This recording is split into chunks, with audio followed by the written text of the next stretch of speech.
How's it going, everybody? Sam here from GameSense, and today we're going to be looking at the top games coming out of June.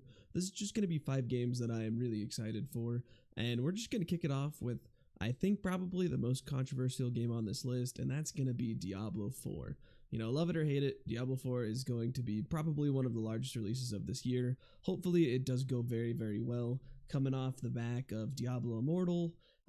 People have a lot of opinions on this, and I'm hoping that they can stay true to the tweets that the developers have been putting out about just only cosmetics being in the store and just not being able to impact the actual gameplay with your wallet, but other than that, this is a top-down ARPG. The ARPG genre in general has been having a really good couple of years. Path of Exile, while it has had some pretty bad last leagues, still doing very well in comparison to where it was 5-10 years ago.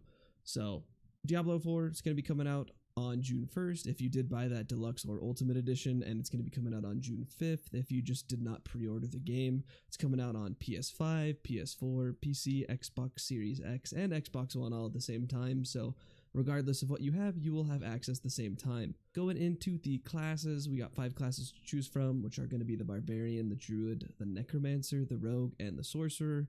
And there's a giant skill tree that you guys are going to see that they're aiming that you'll probably have access to about 30 to 40% of that filled in when your character is complete. So you're not going to be able to get every single node, but you're going to get a large portion of those for whatever build you're going to be going for. World tiers are also returning for Diablo 4, and this is a mechanism where basically the enemy difficulty does increase, however your XP drop as well as the rewards that you get are going to be increased as well. So it's that common risk and reward. I think this is fantastic that it's coming back because it's just going to reward players that are, finding those perfect builds that work really well. So it's going to be exciting. If you guys have, more questions about Diablo 4, there's been a ton of info coming out in the last couple of months. They just had that beta, and if you want to kind of see what gameplay looks like, I would definitely recommend you go look at one of the many videos. And if you guys are looking for a specific guide for a specific class, I'm sure there will be a ton of those out before the release. So moving on to the second game, and that is going to be Street Fighter 6. So this is going to be Capcom's 6th mainline entry in the Street Fighter franchise, and it is coming out on June 2nd. So June, that first week of June is going to be pretty intense with Diablo and Street Fighter. It's going to get a lot of people playing games, and it's coming out on PC, PS4, PS5, and Xbox Series X and S. And Street Fighter 6, it's set to bring back a lot of returning modes, as well as add in 2 new modes. So in addition to the returning modes, Street Fighter 6 is going to be having the Battle Hub and World Tour modes. World Tour kind of gives you this big immersive single player story experience, an extremely cool take on, I would say, fighting games in general. You can train your own character and you get to learn abilities of some of your favorite characters depending on which master you fight.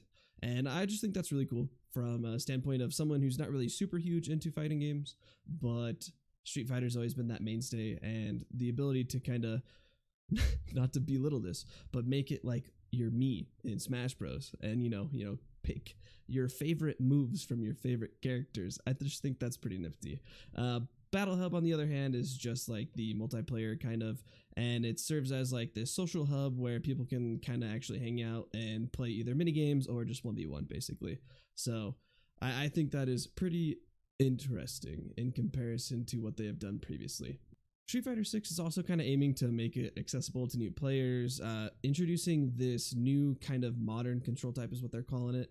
And this is just going to make it easier for people to use the special moves. It's kind of making the inputs a lot simpler so that even myself can do it. I've always struggled with putting in the inputs for abilities across all of the fighting genre games.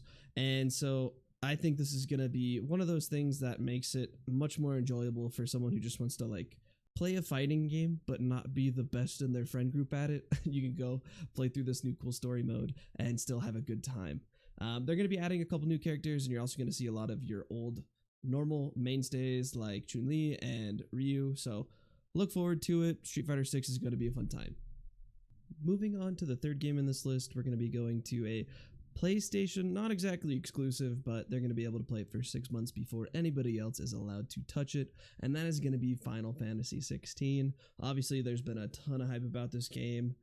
Final Fantasy is a huge IP, and honestly, it's just an amazing world. So you're going to be following Clive across 3 periods of his life in the world of Valisthea, and you get to run into a lot of new friends, some new foes, some old foes, and it has a very fun looking combat system that I think is going to introduce a lot of new players to this more user friendly, I would say, real time action combat system. And it just makes it look like it's going to be fun for people that might not normally play this genre, but they do enjoy the world of Final Fantasy. One thing that I do think should be mentioned before you go into this game is that, unlike some other similar games, all of your companions that are going to be participating with you in battle or following you along this journey are all going to be AI driven.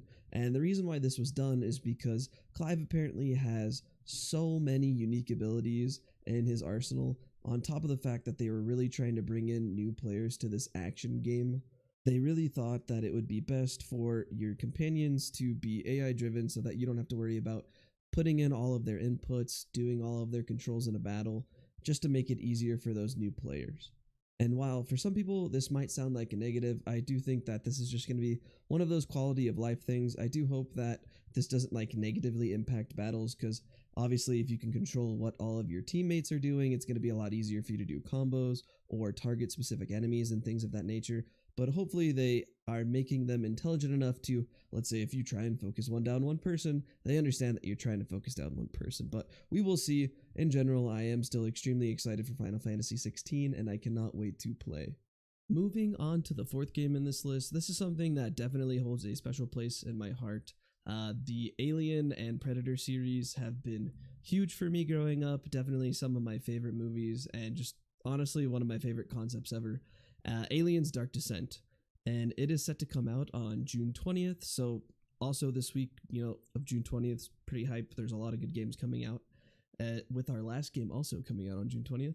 But Dark Descent is going to be coming to PC, Xbox One, Xbox Series X and S, PS4, and PS5. In Aliens Dark Descent, you're going to see kind of like a command team of Marines as you're trying to stop an outbreak of the Xenomorphs, and basically it's kind of very similar to XCOM, but not exactly.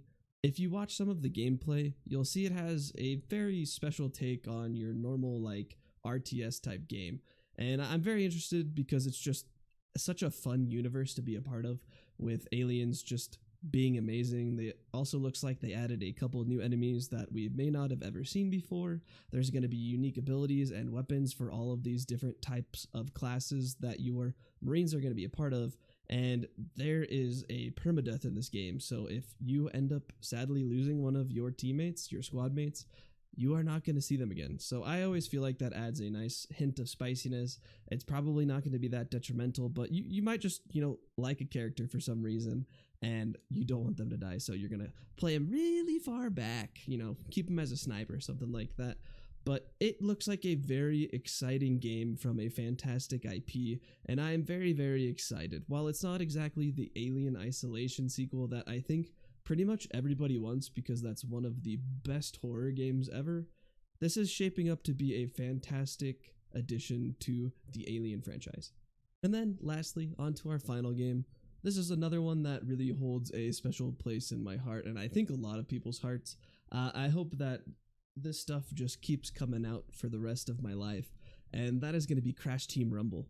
So Crash Team Rumble is also coming out on June 20th with Alien, and it is coming out on PC, PS4, PS5, Xbox Series X, and Xbox One.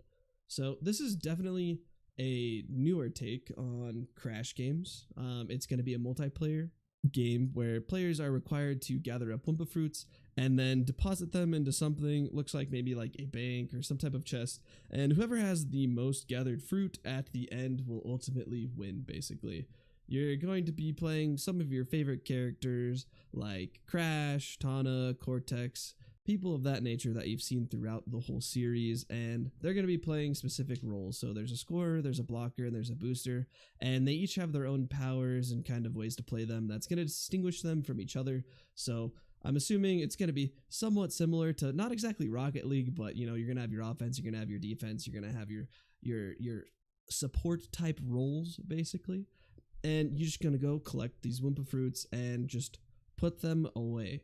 And it looks like it's just gonna be really chaotic. I mean, it looks like a very enjoyable, fun time. Doesn't look like it's gonna be an extremely serious game, and I think that is one of the highlights for this game for me.